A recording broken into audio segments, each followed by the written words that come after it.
we're entering a time where average is officially over.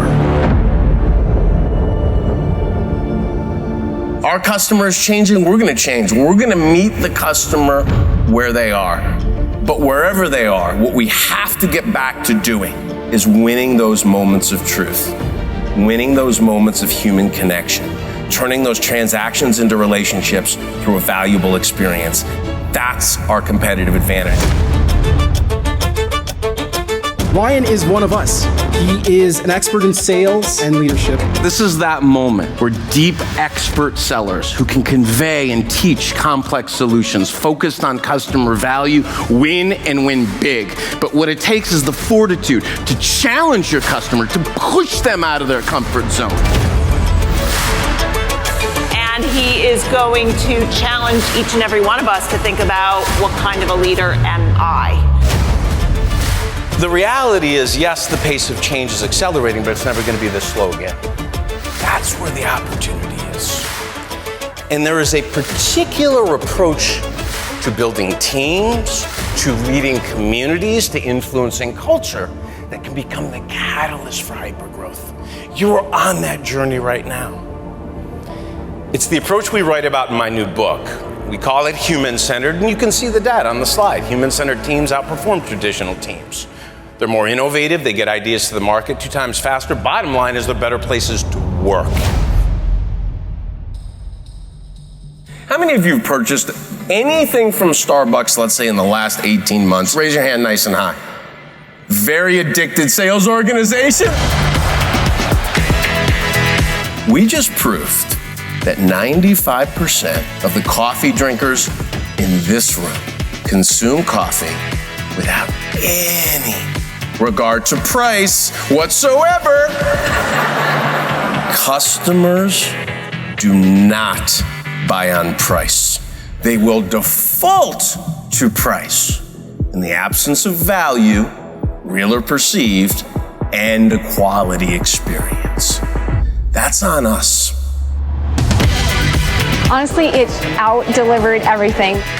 He came on campus, we talked, we felt really aligned in the messaging that we were hoping he could deliver. We shared a lot of who we are and what we're hoping to accomplish.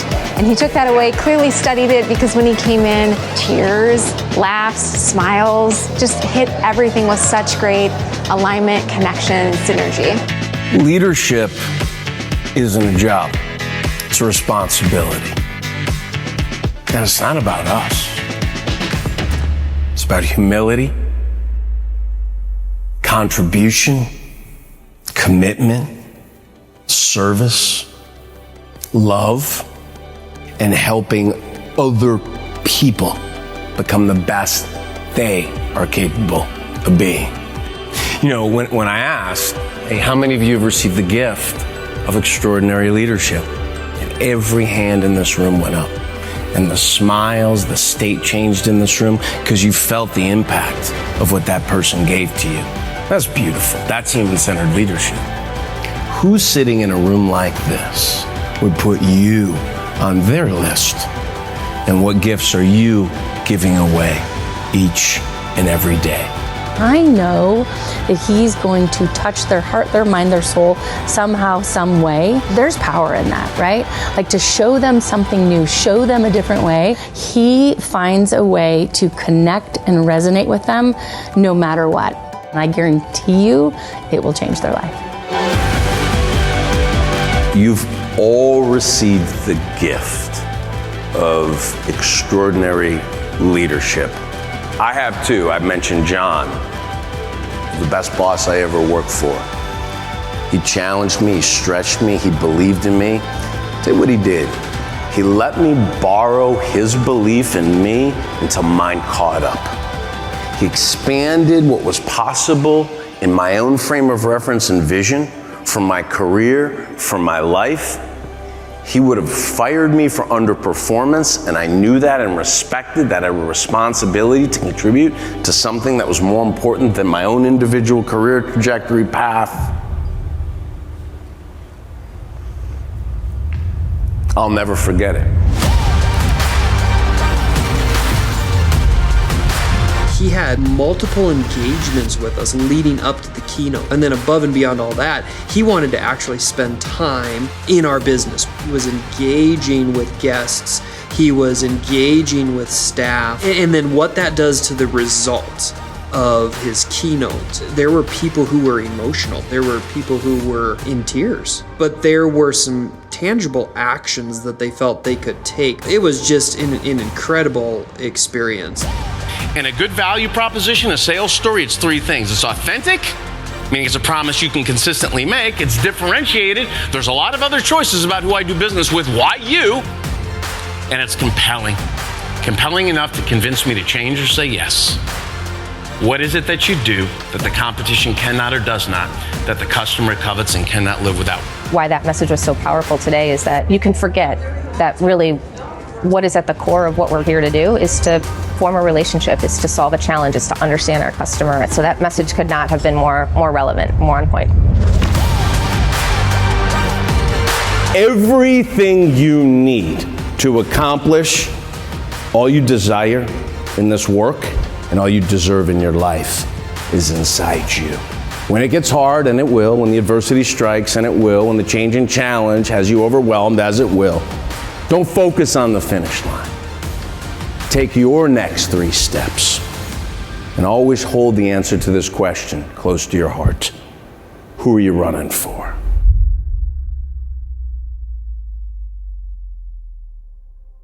She hands me the drink, and she said this to me. Ryan, have a safe trip back to Cleveland.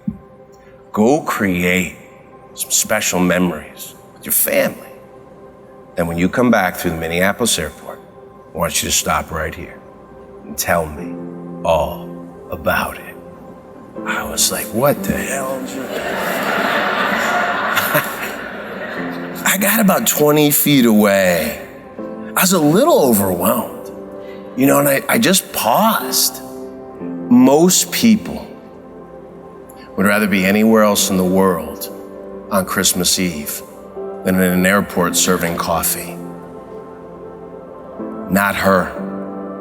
I mean, it was like she was meant to be there.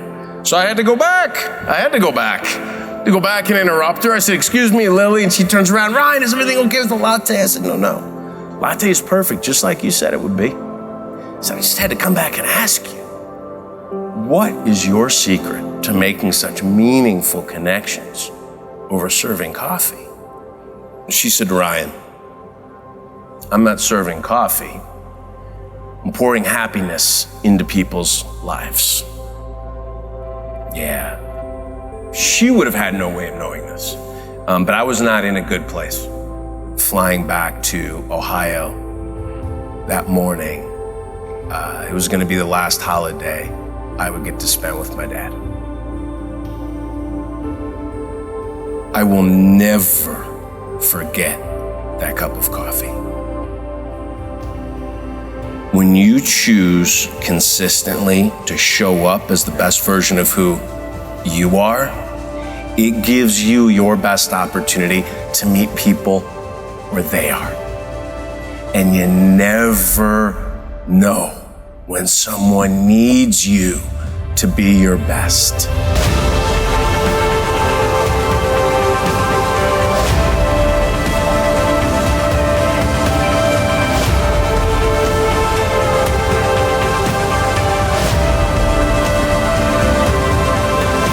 The most important minute of this meeting is Monday morning at 8:01. What are you going to go do based on the week you spent here? What can you commit to? And the cool thing about the idea of owning that 8:01 moment is, 8:01 a.m. Monday is going to roll around. And you can decide how to show up. You can commit to growth. 12 hours later, 8:01 p.m. is going to roll out.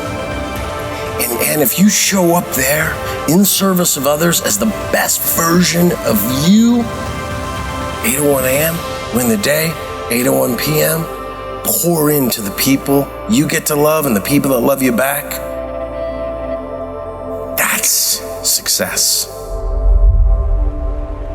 I did not know how emotional I was going to be during Ryan's presentation, and touching on the fact that we want to make sure we have a connection with our customers really kind of hit me because I know that that's what we do at Caesars Entertainment.